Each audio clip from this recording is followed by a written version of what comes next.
Hello from Novi Sad, Serbia, the second largest city in the country, population of around 300,000 people. It is the single best day trip from Belgrade, literally 35 minutes by train, non-stop, straight from Belgrade to here. From what I have heard, it is Serbia's most beautiful city, how you have a combination of the old and the new, some of Yugoslavia with a mix of Austro-Hungarian, and everything coming together with modern architecture as well. Things blend together here so well. You see the culture, you see multicolored buildings. There's a fortress we're going to get out to. Right here is a theater. There's a nice business district, and this is a part of Vojvodina. Vojvodina is the northern part of Serbia. It is a special administrative district where they can set their own laws, and we don't have to get into that, but I'm looking forward to being here in Novi Sad. It feels very Austro-Hungarian. It really does.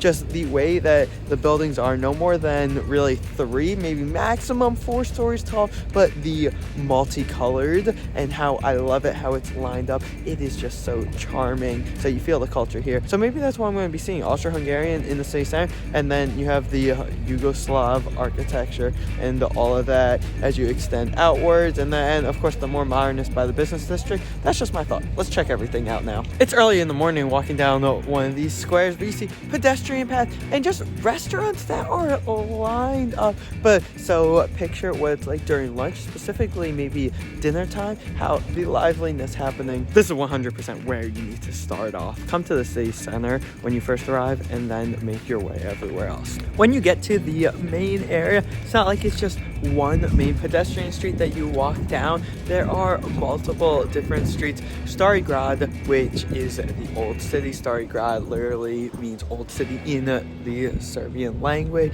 It goes throughout multiple different streets that you can go down.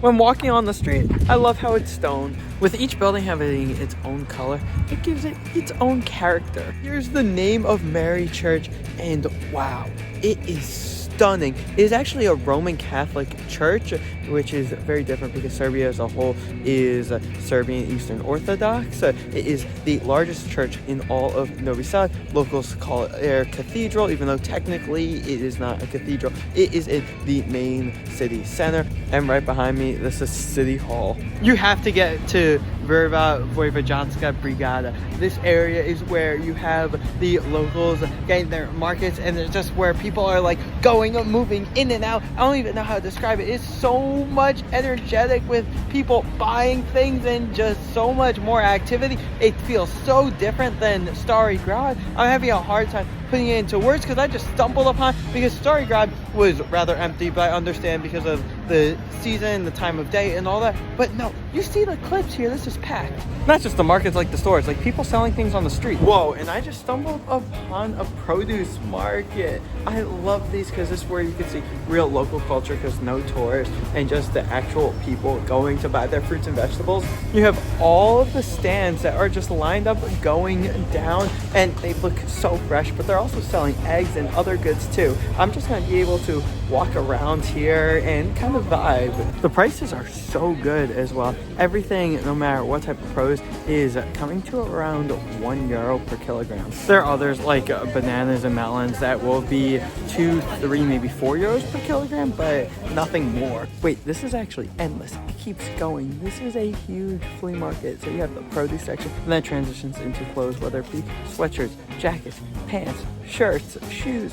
So right here is the theater, but it actually surprises me. This is the National Theater of Serbia. Yeah, for the entire country. It was established in 1861. I think that just shows you Novi Sad is a cultural hub. It is also a melting pot of different cultures, not just Serbs who live here or Croats, because we are starting to get a little close to Croatia, but just the many different communities coming together. But here, the National Theater, the marble building, I love the structure.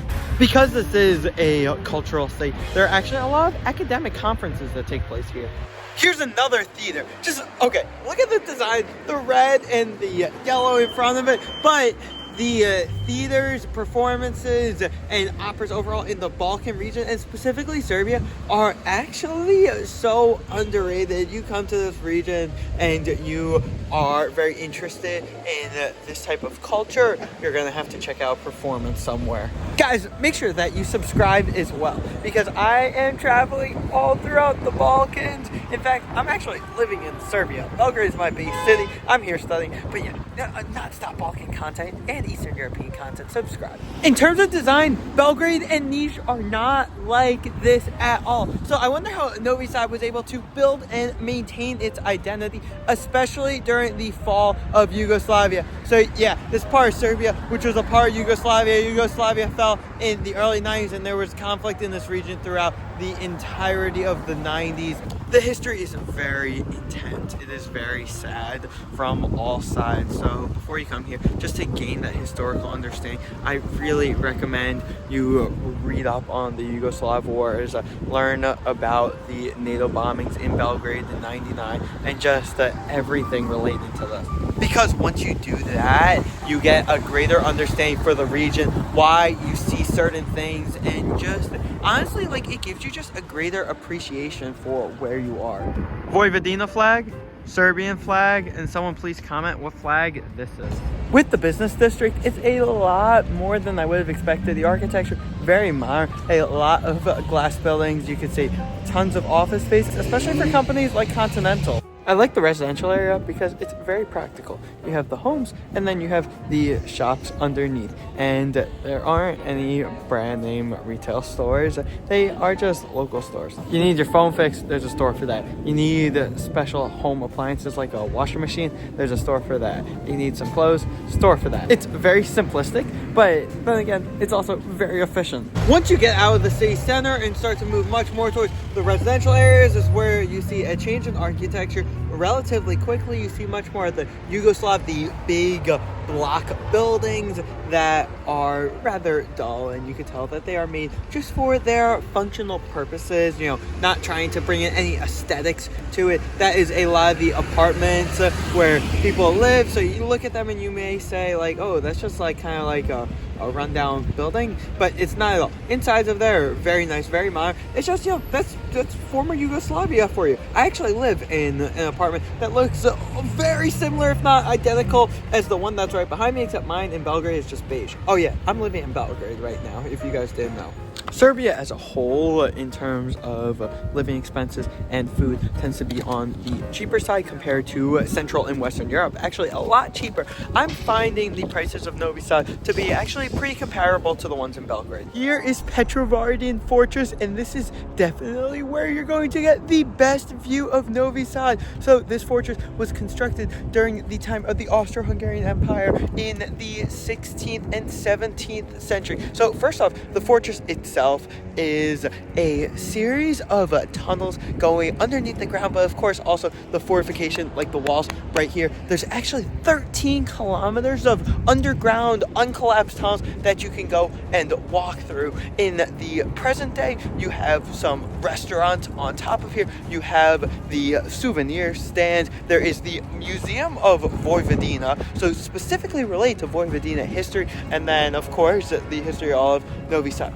But my favorite part of this is how this is where you're going to get the viewpoint. It is literally only like an 8-minute walk from the ground. So easy. Look at this view. Look at this view. Seeing the Danube and seeing all of Novi Sad right behind you. You could see Stari Grad, the old city. You could see the business district, and you could just see how everything expands. Novi Sad is more expansive than I would have thought. The fortress itself is nicknamed the Gibraltar of the Danube. It is this castle that is on top of this rocky area. It is referring not to the whole area of Gibraltar, but just where the Gibraltar fortress is. Similar things in terms of strategy and relating to that, but knowing again to Gibraltar history. But look at the view and just enjoy this. Okay, this is cool. So you see the fortress, you see how high I am above ground, you see the walls, but look down here. That is all part of the old fortress, and just Novi Sad, the streets and all that built into the present day. And here's the city, and look at all the locks that are here. Right here, all throughout the entirety of it. So I've mentioned the Austro-Hungarian Empire quite a lot, and as I said, they control the area of Vojvodina. Meanwhile, where you have central Serbia, so Belgrade was kind of where the cutoff point is, especially during the 1700s and 1800s, where the Ottoman Empire controlled Belgrade and its southern counterparts, like going down to Niš. There are even tunnels that you can walk through. Look at this. Walking through here really gives you a sense of what things were like during this time. And look, right above me, you have one of the holes within here that they would drop down supplies. I'm alongside the Danube River. Yes, the Danube, but one of the most famous rivers in Europe, the second largest river in Europe, stretching right through here. And of course, it helped Novi Sad develop, especially when it comes to trade, because it is so close to Belgrade, you know, the largest city in the Balkans, and also so close to Budapest. Was a nice middle section, which almost made it a bit of a transportation hub. Nowadays, the river doesn't serve that function, but you can see how wide it is.